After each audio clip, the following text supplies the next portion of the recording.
Voice of Amir Majid YouTube channel کے معزز دوستو السلام علیکم۔ دوستو پٹھان کو افغان کہتے ہیں۔ افغان اس لیے کہتے ہیں، افغان حضرت سلیمان علیہ السلام کے بیٹے کا نام تھا اور ان کو جنات کی زبان سے پیار ہو گیا تھا۔ انہوں نے اپنے والد حضرت سلیمان علیہ السلام سے کہا کہ آپ جنات سے کہے کہ مجھے اپنی زبان سکھائے۔ سلیمان علیہ السلام نے اپنے بیٹے کی درخواست قبول کی اور جنات کو حکم دیا کہ افغان کو جنات کی زبان سمجھا دی جائے۔ وہ زبان بعد میں پختون کے نام سے پہچانی گئی۔ پٹھان کی قومیت اور اصلیت کے بارے میں جو دلائل ہے وہ یہ ہے کہ پٹھان حضرت ابراہیم علیہ السلام کی اولاد میں سے ہے اور حضرت اسحاق علیہ السلام کی اولاد ہے اور قومیت سے بنی اسرائیل ہے۔ انگریز مورخین لکھتے ہیں کہ پختون قوم ارجینیا کے ایک حصے میں رہتے تھے اور ارجینیا کے لوگوں کا بھی یہی دعویٰ ہے کہ افغان قوم یا پٹھان قوم ہم میں سے ہے، کیونکہ البانیا کے افغان جو کہ بعد میں افغان بنے ارجینیا سے ہندوستان چل پڑے۔ اور مورخین لکھتے ہیں کہ اسرائیل قبائل بہت تکالیف اور مصیبتوں کے بعد افغانستان میں آباد ہو گئے۔ جب محمد صلی اللہ علیہ وآلہ وسلم نے اسلام کی تبلیغ شروع کی اور لوگ جوک در جوک اسلام میں داخل ہونے لگے تو اس وقت پٹھان قوم کا سردار جس کا نام قیس عبد الرشید تھا اپنے پورے خاندان کے ساتھ محمد صلی اللہ علیہ وآلہ وسلم کے حضور میں حاضر ہوا اور محمد صلی اللہ علیہ وآلہ وسلم کے ہاتھ پر بیعت کر کے مسلمان ہو گیا۔ اس لیے دنیا بھر میں جہاں پر بھی پختون ہوں گے وہ مسلمان ہوں گے۔ دنیا میں پختون ہی واحد قوم ہے جس میں اسلام کے بغیر کوئی مذہب نہیں۔ اگر پختون سے پوچھا جائے کہ آپ پہلے مسلمان ہیں یا پختون تو جواب ہوگا کہ میں 5000 سال سے پختون ہوں اور 1400 سال پہلے مسلمان ہوں۔ دوستو اب سوال یہ ہے کہ افغان قوم کو پٹھان کیوں کہا جاتا ہے؟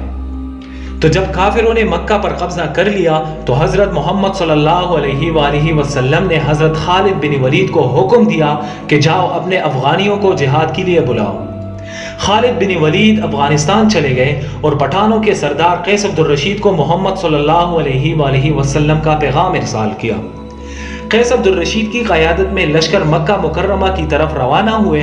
شام کو صحابہ رضی اللہ تعالیٰ عنہ نے محمد صلی اللہ علیہ وآلہ وسلم کو خوشخبری سنائی کہ پختون لشکر نے آتے ہی کافروں کا قتل عام شروع کر دیا اور تمام کافروں کا خاتمہ کر دیا اور مکہ مکرمہ کو افغانیوں نے فتح کر لیا۔ تو اسی سمے محمد صلی اللہ علیہ وآلہ وسلم کی زبان پر یہ الفاظ آئے، بطان۔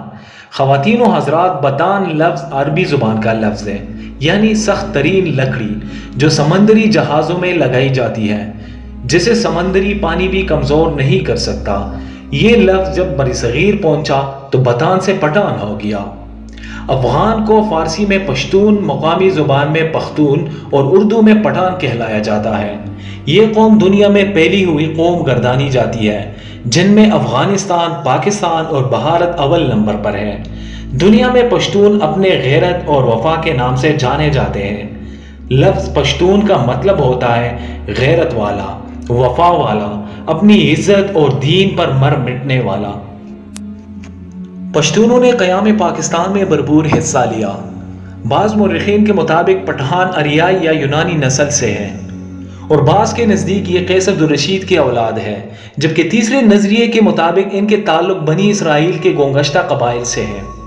خود کو قیس عبد الرشید کے اولاد سمجھنے والوں کا نظریہ یہ ہے کہ مکہ مکرمہ میں قیام کے دوران حضرت خالد بن ولید نے اپنی صاحبزادی ان کے مورث اعلیٰ کے نکاح میں دے دی تھی، جنہیں وہ ہمراہ لے کر وطن واپس آئے۔ پھر انہوں نے اپنی بقیہ زندگی اسلام کی ترویج و اشاعت میں گزار دی۔ اسی طرح قیس عبد الرشید کی اولاد پٹھان کہلائی جاتی ہے، جبکہ یہ بھی کہا جاتا ہے کہ خود قیس عبد الرشید کا تعلق بھی بنی اسرائیل کے بادشاہ سعود کی 37ویں پشت سے تھا۔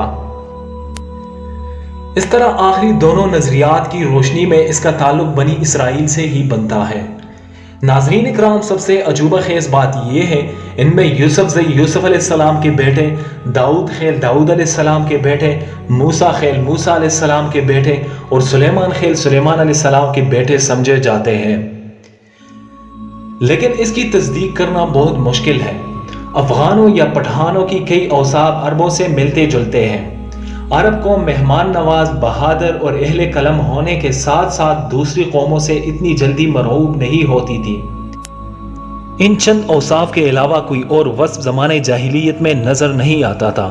حیرت کی بات یہ ہے کہ یہی چند اوصاف پٹھان قوم میں بھی اسی شدت کے ساتھ پائے جاتے ہیں، جبکہ ان کے بیشتر چیزیں یہودیوں سے بھی ملتی جلتی ہیں۔ نسلی طور پر دونوں اپنے آپ کو بہترین قوم تصور کرتی ہے، مذہبی طور پر سخت ہیں، سر پر ٹوپی رکھنے کا رجحان بھی عام ہے۔ اس کے علاوہ بھی کئی رسم و رواج مشترک ہیں۔ ذہن میں رہے کہ پشتونوں کا یہودیوں کے نسل سے ہونا قابل فخر بات ہے، نہ کہ موجب توہین، کیونکہ یہودی النسل ہونا شاید اس قوم کے لیے توہین کا معجم ہوتا جب وہ سید الانبیاء حضرت محمد صلی اللہ علیہ وآلہ وسلم پر ایمان نہ لاتے۔ یہ تو ان کی غیرت کی بلندی اور ایمان کی عظمت کا نشان ہے۔ یہودی النسل ہوتے ہوئے بھی نبی آخر الزمان حضرت محمد صلی اللہ علیہ وآلہ وسلم پر ایمان لے آئے، کیونکہ یہ وہی آخری نبی ہیں جن کے اوصاف تورات اور انجیل میں مذکور ہیں، اور جن کی وجہ سے ہی اہل کتاب آپ صلی اللہ علیہ وآلہ وسلم کے ایک نجات دہندہ کے طور پر بھی منتظر تھے۔ لیکن بعد میں انہوں نے محض جلن اور حسد کی وجہ سے حضرت محمد صلی اللہ علیہ وآلہ وسلم کی نبوت کا انکار کیا کہ ان کا تعلق بنی اسرائیل سے نہیں تھا۔ بنی اسرائیل کی طرف آپ صلی اللہ علیہ وآلہ وسلم کے نبوت کا یہ انکار دلائل پر نہیں بلکہ نسلی منافرت، حسد اور انا پر مبنی تھا۔ تو پشتونوں کے لیے یہ قابل فخر بات ہے کہ یہ لوگ حضرت موسیٰ علیہ السلام کے حواری بھی تھے اور آخری نبی حضرت محمد صلی اللہ علیہ وآلہ وسلم کے سپاہی بھی۔ ناظرین، ویڈیو پسند آنے کی صورت میں ویڈیو کو زیادہ سے زیادہ شیئر، لائک اور کمنٹ میں ہماری حوصلہ افزائی ضرور کریں۔